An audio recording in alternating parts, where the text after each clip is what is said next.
বিসমিল্লাহির রহমানির রহিম। আসসালামু আলাইকুম। জনতার রান্নাঘর থেকে সবাইকে জানাচ্ছি শুভেচ্ছা। আশা করি সবাই ভালো আছেন। আজকে যে রেসিপিটি করব খুব সামান্য একটা জিনিস, ডিম পোস্ট। এটা সবাই আপনারা ছোট বড় সবাই পারেন ডিম পোস্ট করার জন্য। তারপরে আমি একটু অন্যরকম একটু দেখাবো। অনেক সময় অনেক মানে মায়েদের অভিযোগ থাকে যে বাচ্চারা ডিম খেলে বমি করে, এটা একটা অভিযোগ থাকে।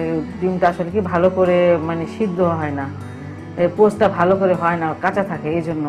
আর আমি এখন যেটা দেখাবো, আপনারা মানে পানি দিয়ে পোস্ট করতে পারেন। ডিমের পোস্টটা যেভাবে তেলে করতেছে, ফুটন্ত তেলের মধ্যে দিতেছি, আর পানিটাও ফুটন্ত পানির মধ্যে ডিমটা ঠিক পর্যায়ে এইভাবে করি, ওইভাবে ভেঙে দিবে, তারপরে কিছুক্ষণ পরে উঠিয়ে ফেলবেন। এখন আমি দেখাচ্ছি যেভাবে আমি পোস্টটা করবো।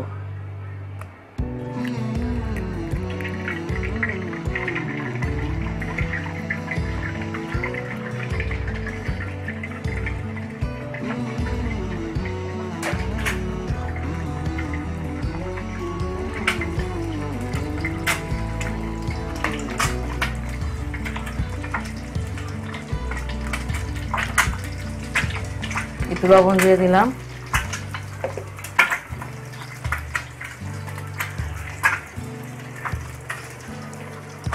ডিমটা এইভাবে পোস্ট করে যদি বাচ্চাদের খাওয়ান, বাচ্চারা বমি কিংবা পায়খানা এগুলো করবে না আমার মনে হয়।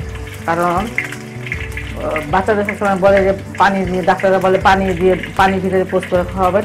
এই যে তেলটা সাইডে নিয়ে আসবেন, আয়না এই যে এটা আপনার কুসুমটাকে ঢেকে দিবেন।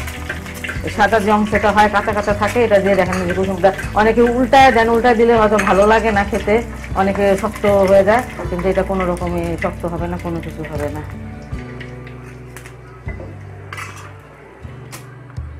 এইভাবে যদি আপনারা ডিমটা পোস্ট করেন তাহলে মানে আমি এটা কেটে দেখায় দিব। এখন আমি ডিমটা কেটে দেখিয়ে দিব যে এটা ভিতরে দেখেন এমনি যেমন পোস্ট করেন যেমন থাকে জুসি, এরকমই জুসি আছে, কোনো সমস্যা নাই। এই দেখেন, আপনার বাচ্চাকে এইভাবে যদি ডিমটা খান তাহলে বাচ্চারা মানে অবশ্যই বমি করবে না, পায়খানা করবে না। আর এইভাবে আমার বাচ্চা বড়রাও এইভাবে পোস্ট খায়, উল্টায় পছন্দ করে না, আর ওইভাবে কাঁচা কাঁচা থাকে এই জন্য ওইটাও পছন্দ করে না, এইভাবেই পছন্দ করে।